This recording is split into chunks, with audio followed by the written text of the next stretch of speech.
งานบุญกฐินของสวนป่าดอนยานางนั้นจะกำหนดให้กับพวกเราได้มีส่วนร่วมกันเร็วๆนี้คอยฟังข่าวจากสถานีวิทยุสวนป่าดอนยานาง 95.75 เมกะเฮิรตซ์ รายการคดีโลกคดีธรรมออกอากาศที่คลื่นนี้เวลา 9 นาฬิกาเวลา 10 นาฬิกาท่านสามารถรับฟังรายการนี้ได้ทางสถานีวิทยุพระพุทธศาสนาแห่งชาติจังหวัดเลยวัดป่าจริยธรรมตำบลนาดอกคำอำเภอนาด้วงจังหวัดเลยคลื่น FM 96.50 เมกะเฮิรตซ์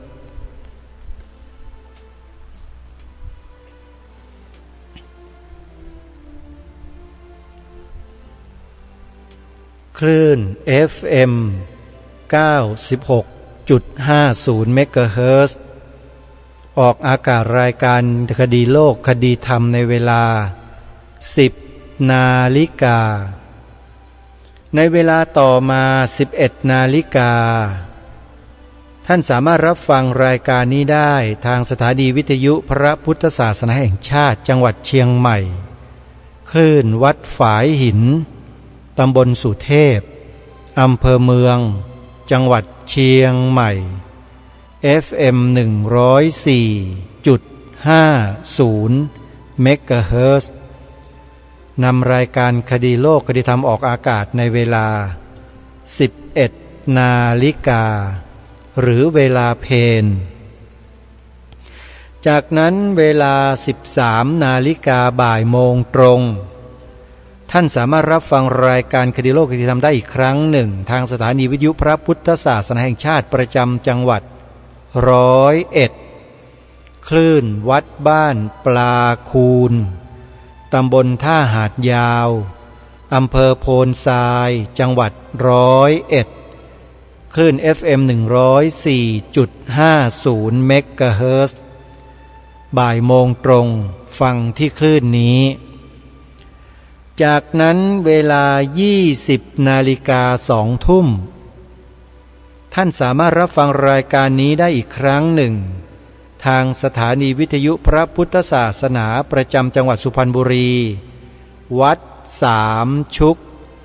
อำเภอสามชุกจังหวัดสุพรรณบุรีคลื่น FM 100.25 เมกะเฮิรตซ์ ออกอากาศเวลา 9 นาฬิกาและ 20 นาฬิกาทุกวันจากนั้นเวลา 1 นาฬิกาหรือว่าเวลาตีหนึ่งท่านสามารถรับฟังรายการนี้ได้อีกครั้งหนึ่งทางสถานีวิทยุพระพุทธศาสนาแห่งชาติประจำจังหวัดเชียงใหม่วัดฝายหินอยู่ที่ตำบลสุเทพอำเภอเมืองจังหวัดเชียงใหม่คลื่น FM 104.50 เมกะเฮิรตซ์ ออกรายการคดีโลกคดีธรรมช่วงกลางดึกตีหนึ่งและนอกจากท่านสามารถรับฟังรายการนี้ผ่านทางสถานีวิทยุภาคปกติของแต่ละจังหวัดได้แล้วท่านยังสามารถรับฟังรายการนี้ผ่านโทรศัพท์มือถือของท่านได้ทั่วโลกโดยการดาวน์โหลดแอปพลิเคชันที่ชื่อว่าวิทยุพุทธศาสนาทั่วไทยไว้ในโทรศัพท์ระบบ Android โทรศัพท์ระบบ Android เท่านั้นที่สามารถดาวน์โหลดแอปพลิเคชันวิทยุพุทธศาสนาทั่วไทยได้และในแอปนี้ยังมีสถานีวิทยุพระพุทธศาสนาแห่งชาติอีกจำนวนมากรวมแล้วมีมากถึง45 สถานีทั่วประเทศไทยรวมกันอยู่ในนี้เปิดธรรมะออนแอร์ออกอากาศตลอด24 ชั่วโมงไม่ให้ท่านพลาดโอกาสในการฟังธรรมเลย นี่คือสิ่งที่พระสงฆ์นักเผยแผ่ธรรมทั้งหลายได้สร้างสรรค์ขึ้นมาเพื่อให้พุทธบริษัทไทยของเรานั้นร่วมกันศึกษาเรียนรู้พระธรรมโดยการฟังมากๆการฟังเป็นองค์คุณแห่งพหูสูตรในข้อแรกเรียกว่าสุตาคือการฟังมากๆฟังเยอะๆฟังเสร็จแล้วก็ทะตาให้ทรงจำไว้ทรงไว้เข้าใจไว้นะฮะจากนั้นก็ให้ท่องบนสาธยายวจสาปริจิตาให้คล่องปากหลังจากนั้นก็ให้ทำไว้ในใจให้แยบคายด้วยมนสานุเปกขิตาคือพิจารณาเนืองๆขบเนืองๆให้แตกและจากนั้นทิฏฐิยาสุปฏิวิทธาตีแตกแยกออกปลงตกนั่นก็คือเข้าถึงสภาวะธรรมอย่างแท้จริงได้นี่คือองค์คุณแห่งพหูสูตร5ประการอันเกิดขึ้นจากการฟังเป็นอันดับแรกเพราะฉะนั้นการที่ครูบาอาจารย์ได้สร้างสรรค์แอปพลิเคชันเปิดธรรมะตลอด24ชั่วโมงให้พวกเราได้สดับรับฟังกันนั้นจึงถือว่า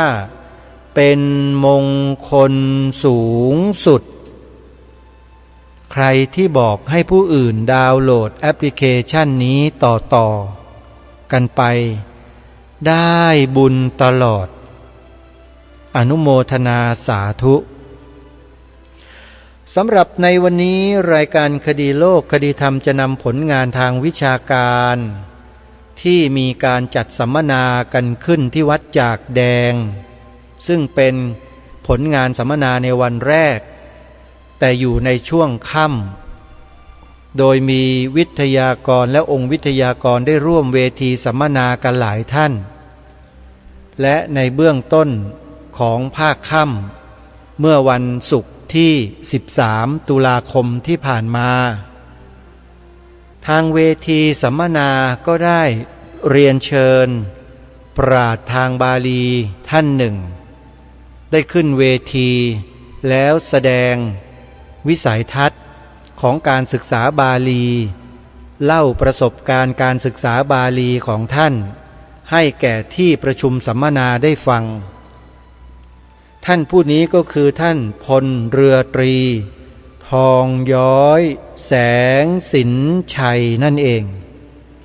ท่านจะปรารภอย่างไรพูดอย่างไรนั้นเดี๋ยวเราไปติดตามรับฟังบรรยากาศในวันนั้นพร้อมๆกันขอแจ้ง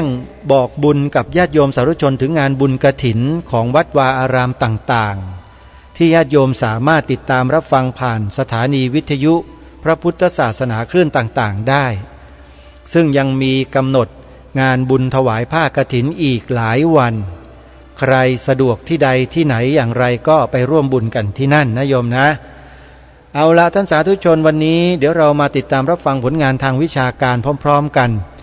เป็นวันแรกแต่อยู่ในช่วงค่ำไปติดตามรับฟังพร้อมๆกันได้นะบัดนี้จงค่ำวันนี้ก็ขอถวายความเคารพพระเถรานุเถระทุกรูปและสวัสดีเพื่อนสัทธมิกทุกองค์และขอเจริญสุขเจริญพรญาติโยมสาธุชนทุกท่านที่ได้มาร่วมกิจกรรมเสวนาแนวทางการศึกษาพระบาลีสู่ความมีประสิทธิผลสูงสุดโดยเฉพาะในช่วงเสวนาในเวลาเย็นช่วง6 โมงเย็นนี้ก็คือสถานการณ์สิโย 5G กับคนบาลีตัวจริงซึ่งมีท่านพระมหาจรัญพุทธปิโยท่านอาจารย์สมบูรณ์แล้วก็ท่านพลเรือตรีทองย้อยแสงสินชัยและก็กับผมอาตมาเองพระราชวชรบัณฑิตก็จะดำเนินรายการในค่ำคืนนี้โดยเฉพาะการศึกษาบาลีวันนี้ก็เดี๋ยวโยนเผือกร้อนไปที่อาจารย์ก่อนก็แล้วกันเนาะอาจารย์เป็นผู้มีประสบการณ์สูงนำเสนอที่หัวข้อสิโย 5G กับคนบาลีตัวจริงสีโยอังโยเนาะเรียนบาลีก็สีโยอังโยมันต้องมี 5G ด้วยอ๋อยุคนี้มันยุค 5G แล้วบาลีมันจะไปรอดหรือไม่รอดนะฮะแล้วจะเอา AI มาช่วยการศึกษาบาลีได้อย่างไรหรือจะมีแนวคิดอย่างไรที่เราจะเห็นคุณค่าของบาลีเห็นความสำคัญของบาลีแล้วก็ใช้บาลีเป็นเครื่องมือในการเข้าไปค้นคว้าพระไตรปิฎกเป็นการพัฒนาตนเองให้เข้าถึงพระไตรปิฎกโดยเฉพาะการเข้าเฝ้าองค์พระสัมมาสัมพุทธเจ้านั่นเองเพราะฉะนั้นจากนี้เป็นต้นไปก็ขอเรียนเชิญอาจารย์พลเรือตรีทองย้อยแสงสินชัยได้นำเสนอในส่วนของการศึกษาบาลีในอดีตแล้วก็ในมุมมองของอาจารย์ว่ามีความเห็นเป็นประการใดหรือเห็นว่าควรจะพัฒนาอย่างไรควรจะทำอย่างไรควรตั้งจิตอย่างไรในการศึกษาเรียนรู้พระบาลีขอเรียนเชิญอาจารย์ครับนมัสการพระเดชพระคุณแล้วก็พระคุณเจ้าทุกรูปนะครับญาติโยมพุทธบริษัททุกท่านรู้สึกจะมีญาติโยมด้วยนะฮะอนุโมทนาสาธุครับขอทำความเข้าใจก่อนนะครับว่าที่กับผมจะพูดต่อไปนี้เป็นความคิดไม่ใช่หลักวิชานะครับถ้าจะเกี่ยวกับหลักวิชาก็คือความคิดเกี่ยวกับหลักวิชาแต่ไม่ได้ตัวหลักวิชานะไม่ได้เอาหลักวิชามาสอนแต่เสนอความคิดของคนที่เรียนบาลีมาพื้นฐานของผมก็เหมือนคนไทยทั่วไปนะครับคือระบบการศึกษาสมัยโน้นผมเกิด2488นะครับอีกปีกว่าก็จะ80คนไทยทั่วไปสมัยโน้นและอาจจะรวมทั้งสมัยนี้ก็คือโอกาสทางการศึกษาน้อยโอกาสทางการศึกษาน้อยหมายความว่าไม่มีความสามารถพอที่จะเรียนให้สูงขึ้นไปประโยคบังคับที่กับผมเรียนมาคือชั้นประถมศึกษาปีที่4จบคนไทยส่วนใหญ่สมัย2500ขึ้นไปถ้าเป็นคนชนบทอย่างผมนี่อยู่จังหวัดราชบุรีเนี่ยศึกษาแค่ป .4 เป็นส่วนใหญ่แล้วก็มักจะเป็นผู้ชายผู้หญิงนี่จะไม่ได้เรียนผู้หญิงอ่านหนังสือไม่ออกสมัยก่อนมีเยอะมากนะฮะอันนี้คือพื้นฐานของคนไทยทั่วไปผมรวมอยู่ในคนไทยทั่วไปนั้นจบป .4 แล้วทำอะไรก็ออกไปทำนาเนี่ยนะเป็นเรื่องปกติเนี่ยเขาไม่ได้เรียนหนังสือเพื่อจะไปเป็นเจ้าคนใดคนนึงจะเป็นเต่าแก่หรือจะไปเป็นในห้างที่นี่หรืออะไรมากมายเรียนเพื่อให้อ่านออกเขียนได้จบแล้วก็ไปประกอบอาชีพเดิมคือทำนาต่อไปผมก็อยู่ในพวกนั้นแต่สังคมไทยดีตรงที่ว่ามีพระพุทธศาสนาแล้วก็มีวัดมีพระพุทธศาสนาด้วยแล้วก็มีองค์กรก็คือวัดด้วยก็ทำให้เป็นโอกาสให้ผู้ที่ได้โอกาสในการศึกษาอย่างเด็กชายทองย้อยเป็นต้นเนี่ยมีทางเลือกผมจบประถม4เมื่อปี2499ปีรุ่งขึ้นก็2500แล้วก็จอมพลสฤษดิ์ธนรัตน์ปฏิวัติถ้าใครเกิดทันคงจะพอนึกออกจอมพลสฤษดิ์ธนรัตน์หัวหน้าคณะปฏิวัติผมเวลาเรียนจบประถมที่4ออกไปทำนา3 ปีเบื่อบอกกับผู้ใหญ่ว่าผมจะบวชบอกกับปู่ว่าจุดนี้เองเป็นจุดเริ่มต้นของการเรียนบาลีแต่ไม่ใช่โดยตรงคิดอยู่อย่างเดียวว่าถ้าบวชแล้วมีโอกาสเรียนถ้าไม่บวชก็ทำนาก็ไม่ได้เรียนแต่ถ้าบวชมีโอกาสเรียนพระคุณทั้งหลายจับข้อนี้ไว้ให้ดีนะฮะเพราะบวชจึงมีโอกาสเรียนถ้าไม่บวชโอกาสที่จะเรียนไม่มีก็ประกอบอาชีพไปมีครอบครัวไปนะครับลองนึกเทียบกับตัวพระคุณเองจะเราดูว่าเราด้วยหรือเปล่าเนี่ยใช่ไหมจะฟังไปก่อนว่ามันจะไปได้ประโยชน์อะไรตรงไหนบวชแล้วเรียนนะครับระบบการศึกษาของสงฆ์มีการเรียน2 ระดับที่เป็นที่รู้กันคือเรียนนักธรรมเรียนบาลี นักธรรมมี3 ชั้นนักธรรมชั้นตรีชั้นสูตรชั้นเอกแค่อักษรย่อว่านอจุดทอจุดทอตังอทอทงนอทอนักธรรมแล้วก็บาลีมี9 ชั้นนะสมัยที่กับผมเรียนนั้นเริ่มต้นชั้นประโยค3ไม่มีประโยค1 2แล้วก็ไปจบประโยคเราใช้อักษรว่าอักษรย่อว่าปอทอปอปลาจุดเท่าตรงจุดอันนี้ก็เป็นอักษรย่อที่ยุติในเวลานี้แต่ก่อนรู้สึกแค่ปอปลาตัวเดียวอ่านว่าปรริญญาหรือประโยคก็แล้วแต่นี่คือระบบการศึกษาที่คนด้อยโอกาสทางการศึกษาและเป็นคนส่วนใหญ่ของประเทศพบนะครับ เป็นข้อมูลที่รู้อยู่แล้วว่าบวชแล้วได้เรียน2 อย่างนี้คือเรียนนักธรรมกับเรียนบาลีนักธรรมมีศักดิ์และสิทธิ์ยังไงไม่ทราบแต่ว่าพี่ชายผมจบนักธรรมชั้นโทมีศักดิ์และสิทธิ์สอบเข้าบรรจุเรียกบรรจุเป็นพลตำรวจได้นักธรรมชั้นโทนะครับเป็นบุรุษไปรษณีย์ได้เป็นอะไรได้หลายอย่างนักธรรมแค่นักธรรมส่วนบาลีนั่นจะมีเรียนเฉพาะวัดในตัวจังหวัดวัดที่กระผมบวชอยู่เป็นวัดในตัวอำเภอชนบทไม่มีเรียนบาลีเพราะฉะนั้นโอกาสที่จะศึกษาตามความคิดที่ว่าบวชแล้วได้เรียนเนี่ยก็คือเรียนนักธรรมโทนักธรรมเอกนี่นักธรรมเอกสมัยนู้นพระเดชพระคุณก็ยืดเลยนะครับเดินไปไหนต้องทำเอกก็นี่นะต้องทำเอกชี้ให้กันดูมันก็จบด็อกเตอร์สมัยนี้นี่นักธรรมเอกนั่นคือโอกาสจากการศึกษาของผู้ด้อยโอกาสด้วยเป็นคนส่วนใหญ่ของสังคมไทย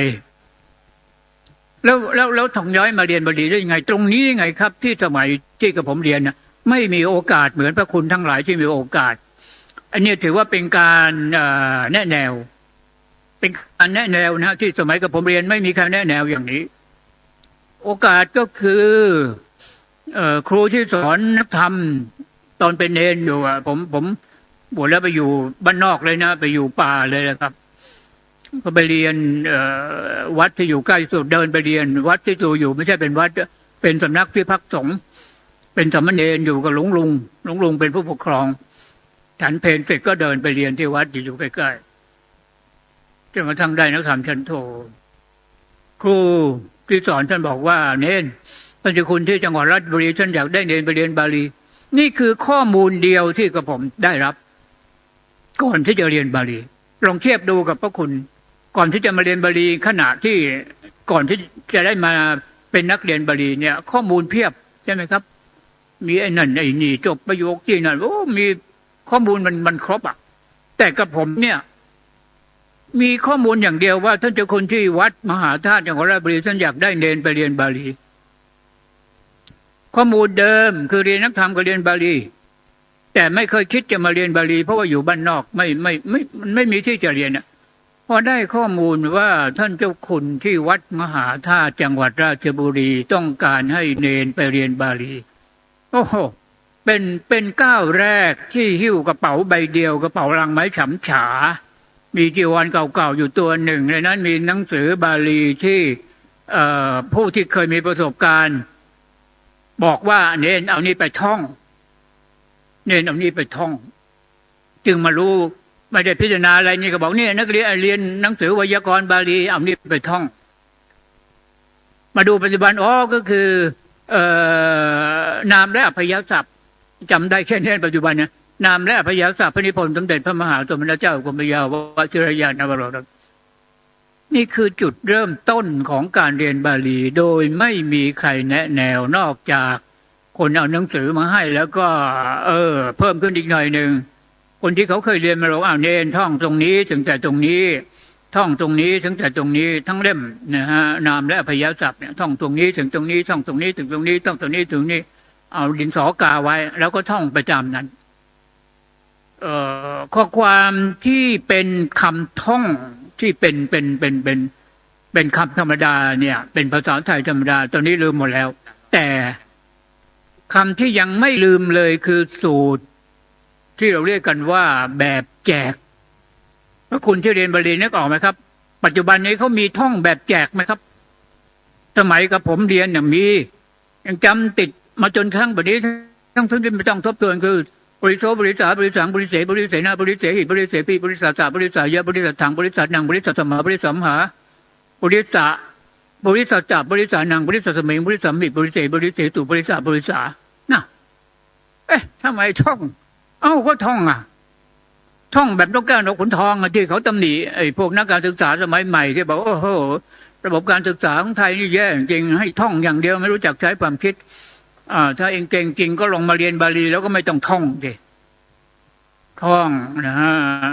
ถอยไปอีกหน่อยก็ติโยอังโยนะหิสานังสมาหิสานังสมิงสุอะไรวิภัตท่องอย่างนี้นะครับติโยอังโยนะหิสานังสมาหิสานังสมิงสุวิภัต8 ตัวนะ8 ตัวแล้ว8ติตั้งแต่ปฐมวิภัตจนถึงอรปณะท่องสมัยกับผมเรียนอันนี้เป็นบอกแล้วเป็นข้อมูลและเป็นแนวคิดนะฮะพระคุณเอาไปเทียบดูสมัยกับผมเรียนนั้นเฉพาะไวยากรณ์เนี่ย2 ปีแต่บัดนี้ไม่ทราบว่าเรียนกี่ปีมีสูตรหรือเปล่าตั้งแต่แบ่งเป็นประโยค1 2วันนี้กับผมไม่ได้ติดตามแต่สมัยกับผมเฉพาะแกรมมาหรือไวยากรณ์อย่างเดียวเนี่ย2 ปีเต็มโดยการท่องเป็นหลักตอนนั้นอาจารย์ให้ท่องก็ท่องมาบัดนี้จึงได้เห็นอานิสงส์ของการท่องว่าโอ้เจ้าพระคุณถ้าเราไม่ได้รู้สูตรมาก่อนนี้ตายเรียนบาลีไม่ได้อย่างปริโสปริสาเนี่ยถ้าพระคุณไม่รู้สูตรเห็นปริโสแล้วไม่รู้ว่าคืออะไรเนี่ยไม่มีทางที่จะเรียนบาลีได้แต่เพราะการท่องพอท่องมันก็เข้าสมองแล้วมันก็รู้ว่าไอ้ตรงนี้วิภัตอะไรจะเห็นปริโสรู้เลยต้องแปลว่าอันว่าซึ่งสู่ยังสิ้นโดยอันตรเพราะมีแก่เพื่อต่อแต่จากวาเหตุแห่งของเมื่อในกะที่ขันเมื่อในเพราะแน่ดูก่อนข้าแต่บ้าไม่รู้แหละท่องอย่างนี้แหละครับแต่ท่องไปด้วยนึกด้วยอันว่าคือปัจฉมาวิภัตแน่ดูก่อนข้าแต่คืออรปณะสายสุดแต่จากวาเหตุแล้วสัตตมีวิภัตถ้าเป็นพระวจนะมีทั้งหลายด้วยอันว่าปุริโสนี่คืออันว่าบุรุษคนเดียวแต่ถ้าปุริสาอันว่าบุรุษทั้งหลายแล้วมึงรู้ได้ไงจะต้องแปลว่าอันว่าหรือต้องแปลว่าทั้งหลายก็สูตรมันกำหนดไว้เห็นไหมครับนี่คือกับผมเริ่มต้นด้วยการท่อง2 ปีพระคุณเจ้าไปเทียบนะครับพระคุณเจ้าเรียนบาลีเวลานี้ท่องกี่ปีผมได้ฟังผู้สอนบาลีรุ่นใหม่ปรับทุกข์แล้วไม่น่าเชื่อท่านบอกว่าโอ้โหนักเรียนบาลีสมัยใหม่นี่หลักไม่แน่นท่านว่างั้นคำว่าหลักนี่ก็คือไวยากรณ์นะหลักไม่แน่นหลักไม่แน่นครับไม่รู้ยังไงแต่ท่านยกตัวอย่างถามมหาปรริญญาธรรม5 ประโยครูปหนึ่งให้ทำตัวศัพท์เนี่ยมหาปรริญญาธรรม5 ประโยคนั้นทำไม่ได้ปรริญญาธรรม5 ประโยคทำตัวไม่ได้ทำตัวไม่ว่าจะเป็นอักขยาตหรือทำตัวศัพท์นี่นะทำไม่ได้โอ้ยเจ้าพระคุณตายปัญหาจะเกิดขึ้นทันทีถ้าหลักไม่แม่นเพราะนั้นขอถวายความรู้ไว้ว่าหลักต้องแม่นแล้วหลักที่กับผมท่องเนี่ยบริโสบริสาเนี่ยใช้จนถึงปรริญญาธรรม9 ประโยคถ้าหลักไม่แม่นแล้วเสร็จทันทีเลยนะครับนี่คือพื้นฐาน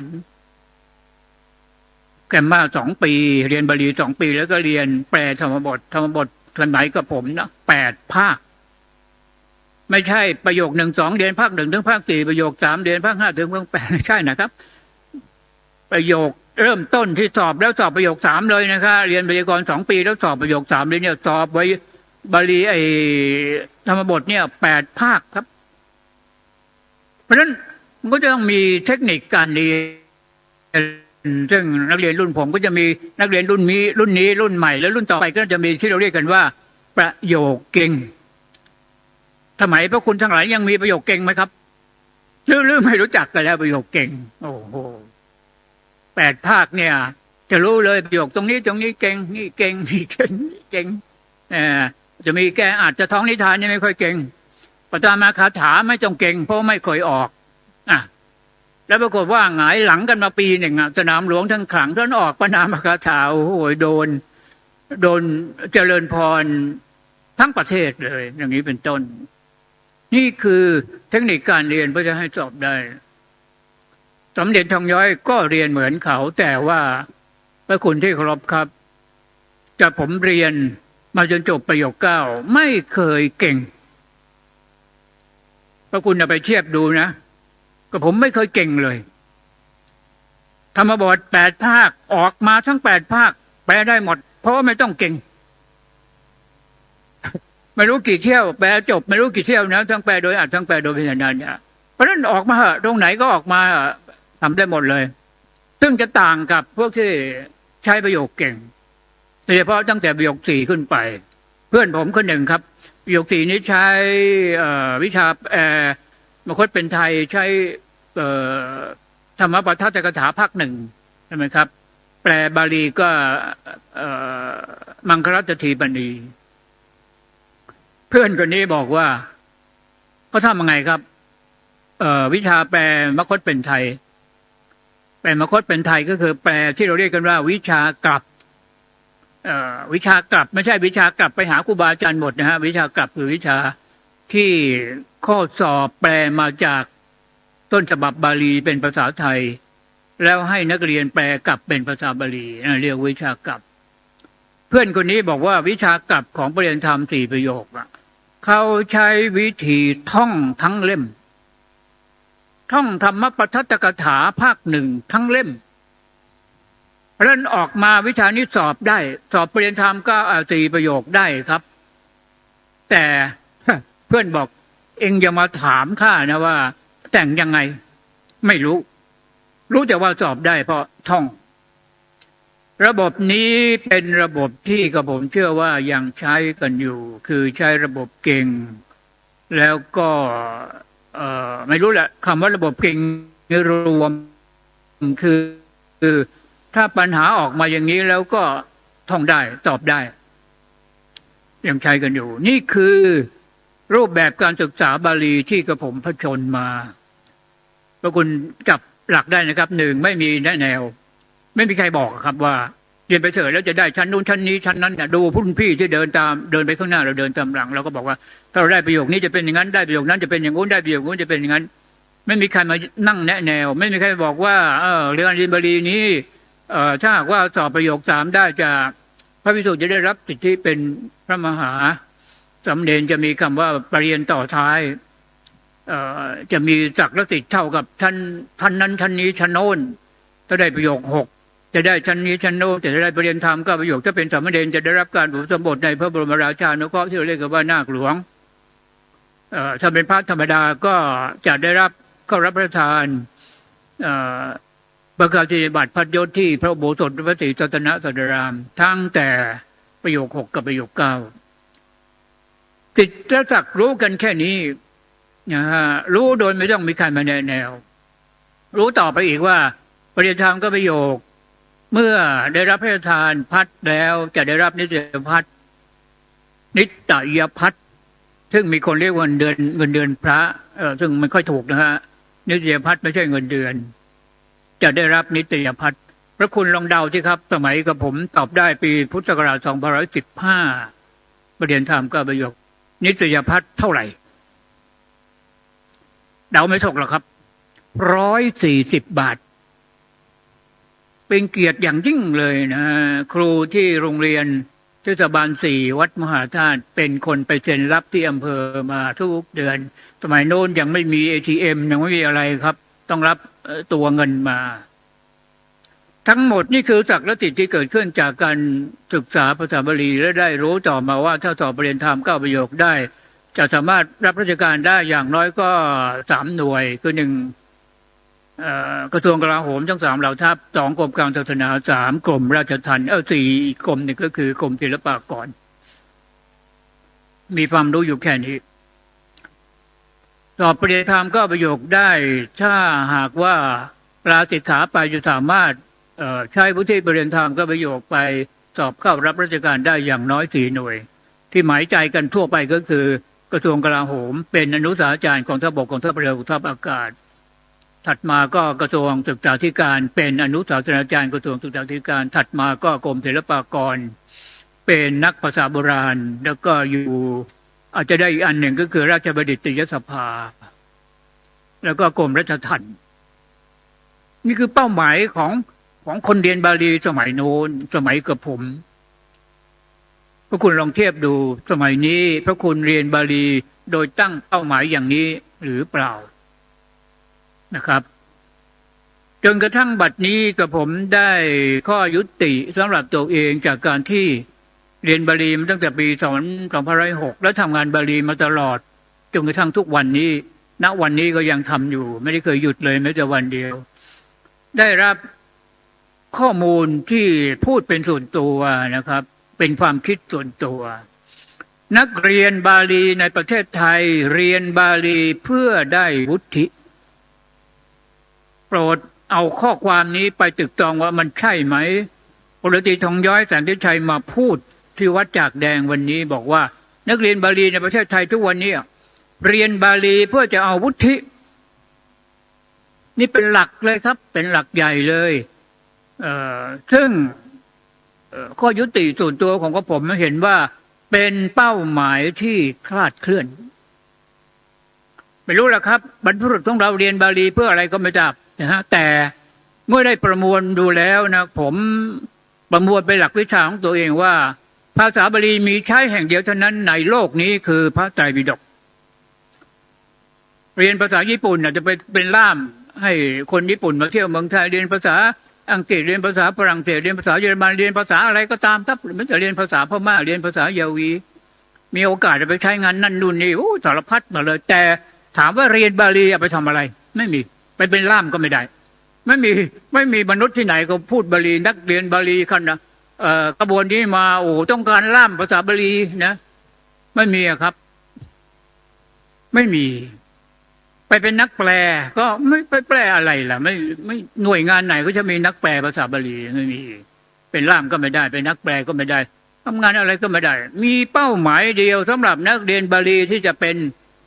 ไปทำก็คือพระไตรปิฎกและเป็นเป้าหมายเดียวที่นักเรียนบาลีเมืองไทยไม่ไปหรือไปไม่ถึงด้วยอะไรก็ไม่ทราบณปัจจุบันนี้พระคุณจำนะครับที่กับผมพูดหนึ่งนักเรียนบาลีในประเทศไทยเรียนบาลีเพื่อเอาวุฒิพอได้วุฒิแล้วก็จบไปดูจะครับปริญญาธรรมก็ประโยค100เกือบจะ100ทั้ง100พอจบแล้วจะอุทานออกมาคำหนึ่งแต่ผมได้ยินแล้วสะท้อนใจบอกว่าปารังคโตปารังคโตแปลว่าอะไรครับถึงฝั่งแล้วเราถึงฝั่งแล้วได้ประโยค9คือรู้กันว่าจบบาลีแล้วตำราต่างๆเก็บเข้าตู้ไม่ต้องทำอะไรอีกต่อไปนี่คือนักเรียนบาลีในประเทศไทยเพราะอะไรเพราะได้วุฒิแล้วไงถ้ายังอยู่ก็อย่างน้อยถ้าจะได้รับสถาปนาสมณศักดิ์ก็เป็นเจ้าเจ้าคุณไม่เป็นพระครูนะครับเป็นเจ้าเจ้าคุณเลยถ้าลาสิกขาออกไปมีช่องทางที่จะไปได้อย่างที่นับเรียนมาเห็นไหมครับเพราะฉะนั้นวุฒิเป็นสิ่งที่ต้องการที่สุดของนักเรียนบาลีและไม่มีใครเลยที่จะช่วยกระตุ้นเตือนนักเรียนบาลีให้ไปถึงพระไตรปิฎกก็ผมพูดมาตลอดพูดมาทุกวันขณะนี้ก็กำลังพูดว่าเป้าหมายของเราคลาดเคลื่อนนักเรียนบาลีในประเทศไทยเรียนบาลีด้วยเป้าหมายที่คลาดเคลื่อนคือเรียนบาลีเพื่อเอาวุฒิจบแล้วจบไม่ต่อไปถึงพระไตรปิฎกไปดูเถอะครับแล้วเรามีเหตุผลอะไรในการที่จะให้ต่อพระไตรปิฎกเรามีเหตุผลกันว่าเมื่อจบแล้วนักเรียนรูปไหนจะต่อไปถึงพระไตรปิฎกหรือจะทำอะไรควรเป็นไปตามอัธยาศัยไม่ต้องบังคับโอ้โหนี่ยิ่งเพี้ยนเลยก็ผมศึกษาดูนะครับไม่ได้ค้นประวัติศาสตร์หรืออะไรเนื่องจากข้อเท็จจริงปรากฏว่าสิ่งเดียวหรือแหล่งเดียวที่มีภาษาบาลีในโลกนี้คือพระไตรปิฎกเพราะฉะนั้นบรรพบุรุษของเราเรียนบาลีเพื่อไปที่พระไตรปิฎกครับไม่มีที่อื่นเลยเป้าหมายเดิมอยู่ตรงนี้แต่เป้าหมายเดิมณบัดนี้เคลื่อนที่เบี่ยงเบนจะเบี่ยงเบนตั้งแต่เมื่อไหร่ก็ไม่รู้นะครับจะเบี่ยงเบนลองนึกดูสมมติว่าปริญญาธรรมก็ประโยคมีศักดิ์และติดสอบเป็นอนุสารอาจารย์ถอยไปดูอนุสารอาจารย์ในประเทศไทยเนี่ยครั้งแรกเกิดขึ้นเมื่อไหร่เกิดขึ้นในสมัยรัชกาลที่6 อนุสาสนาจารย์คนแรกคือพระมหาอยู่อุดมศิลป์วัดเทพศิรินทร์ประเรียนธรรม9 ประโยคนั่นเป็น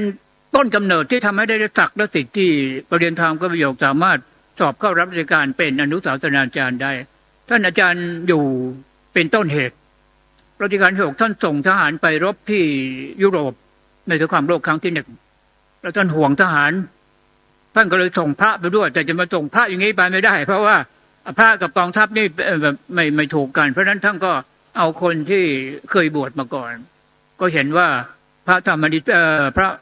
ตอนนั้นสมณะเป็นลาสิกขาแล้วนะรับราชการอยู่กรมกระทรวงธรรมการหรืออะไรเนี่ยไม่ได้มาเป็นทหารอันที่ 6ท่านก็ขอโอนตัวมาแล้วก็ส่งไปและพระราชทานบรรดาศักดิ์ให้เป็นพระธรรมนิเทศถวยหารอยู่อุดมศิลป์ถามว่ารัชกาลที่ 6หรือใครก็ตามสมัยโน้นให้เกียรติคนจบประเรียนธรรม9 ประโยคเพราะอะไรเพราะผู้จะจบประเรียนธรรม9 ประโยคแล้วสามารถศึกษาค้นคว้าพระไตรปิฎกรู้ธรรมะในพระไตรปิฎกเอาธรรมะปฏิบัติเพื่อตัวเองแล้วธรรมะสอนผู้อื่นได้เขาเลื่อมใสเพราะนักเรียนบาลีรุ่นนั้นรุ่นเดิมต้นเนี่ยเรียนแล้วไปถึงพระไตรปิฎกกันทั้งนั้นเลยไปถึงพระไตรปิฎกค้นพระไตรปิฎกให้รู้ธรรมะพระไตรปิฎกเอาพระไตรปิฎกมาเทศมาแสดงคนก็เลื่อมใสคนจบประเรียน9นี้โอ้โหมีความรู้ขนาดนี้เขาจึงให้ศักดิ์และสิทธิ์แต่ว่าครั้นพอได้ศักดิ์และสิทธิ์แล้วเราก็เลยติดที่ศักดิ์และสิทธิ์กลายเป็นว่าเรียนบาลีเพื่อให้สอบได้เพราะอะไรเพราะสอบได้แล้วมันได้ศักดิ์และสิทธิ์เพราะฉะนั้นได้ข้อยุติอีกอย่างหนึ่งการเรียนบาลีของนักเรียนบาลีเมืองไทยทุกวันนี้เรียนวิธีสอบครับถ้าพระคนรูปไหนจะค้านจะแย้งเอาไปค้านแย้งที่อื่นนะครับอย่าค้านแย้งบนนี้ผมไม่อธิบายเลยครับเพราะบอกแล้วจะมาขายความคิด1เรียนบาลีเพื่ออาวุธที่2บาลีเรียนบาลีเพื่อสอบได้เพราะฉะนั้นมันก็จะไปเข้าหลักประโยคเก่งเพื่อนที่ท่องธรรมบททั้งเล่มแล้วออกวิชากลับสามารถสอบได้จะไม่มีความรู้ในการแต่งภาษาบาลีเลย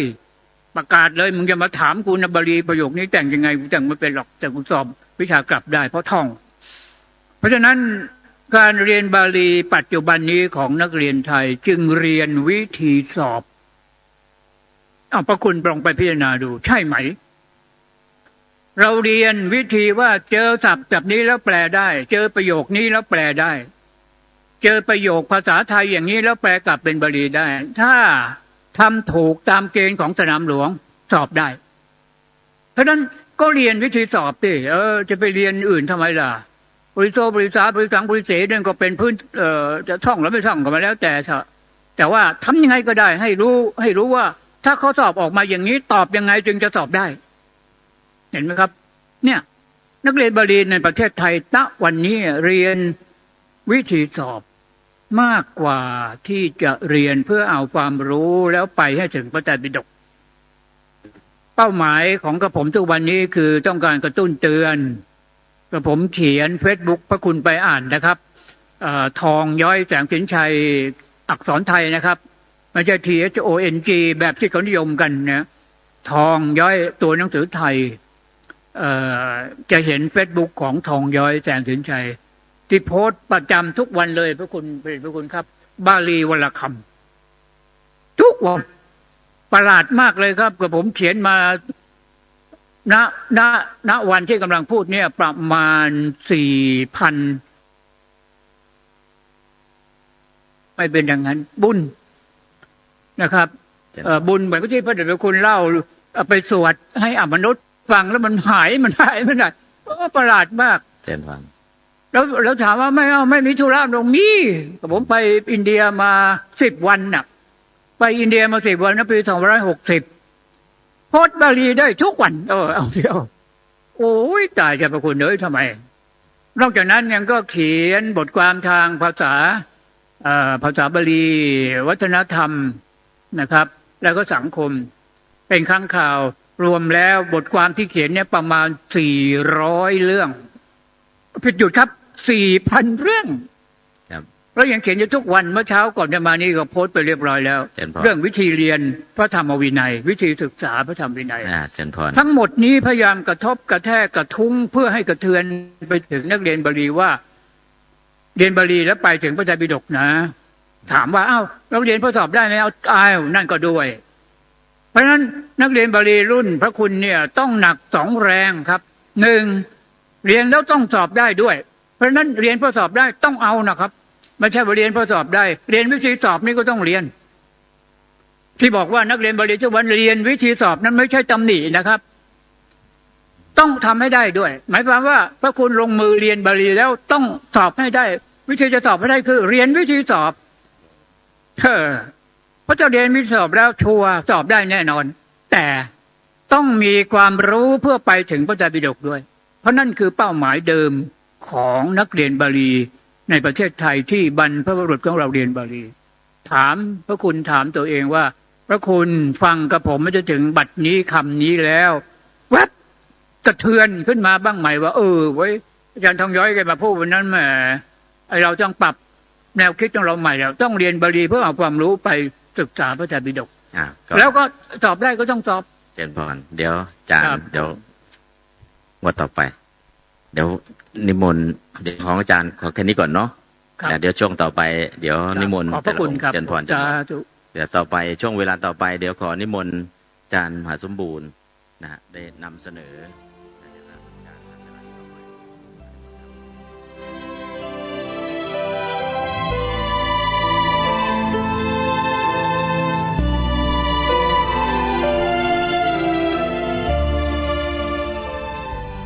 ท่านสาธุชนผู้ฟังทุกท่าน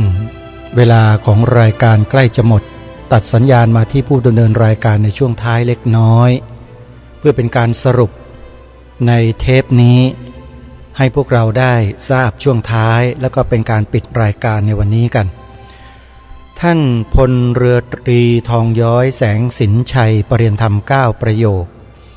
ผู้มีชื่อเสียงโด่งดังในเรื่องของกาบเหเรือพระที่นั่ง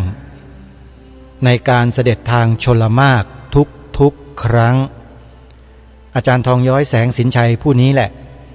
เป็นคนแต่งกาบเหเรือระดับประเทศวันนี้ได้ขึ้นเวทีงานสัมมนาวิชาการดังกล่าวที่วัดจากแดงแล้วก็ได้เสนอแนวความคิดของท่านในที่ประชุมในวันนั้นท่านบอกชัดเจนว่าท่านต้องการกระทุ้ง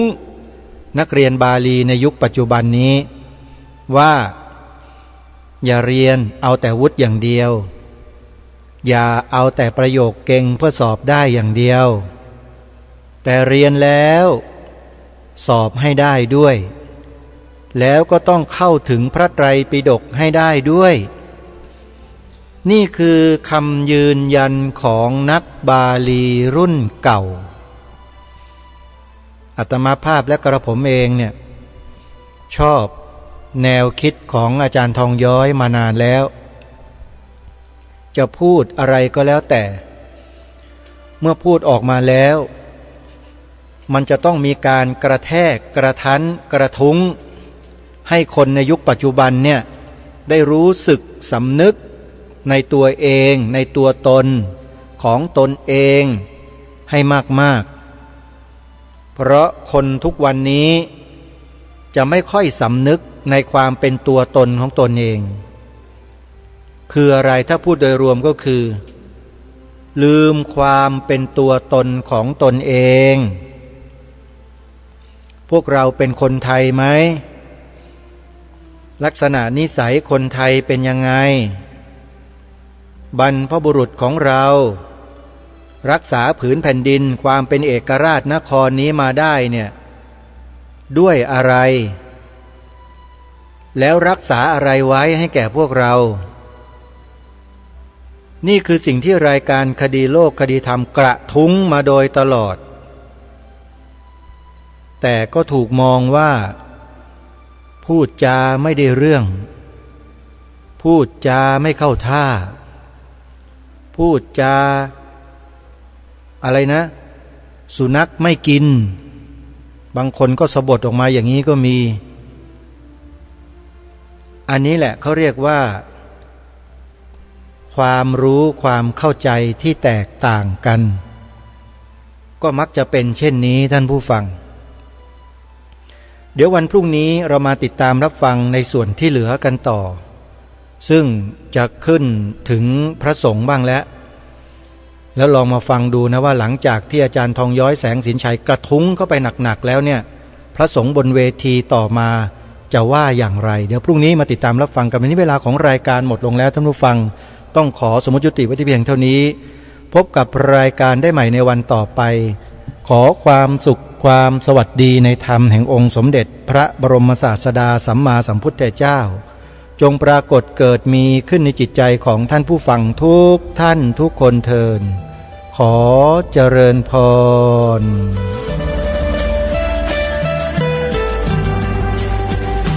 กล้าคิดก็ต้องกล้า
นะโมตัสสะภะคะวะโตอะระหะโตสัมมาสัมพุทธัสสะนะโมตัสสะภะคะวะโตอะระหะโตสัมมาสัมพุทธัสสะนะโมตัสสะภะคะวะโตอะระหะโตสัมมาสัมพุทธัสสะขอน้อมแด่พระผู้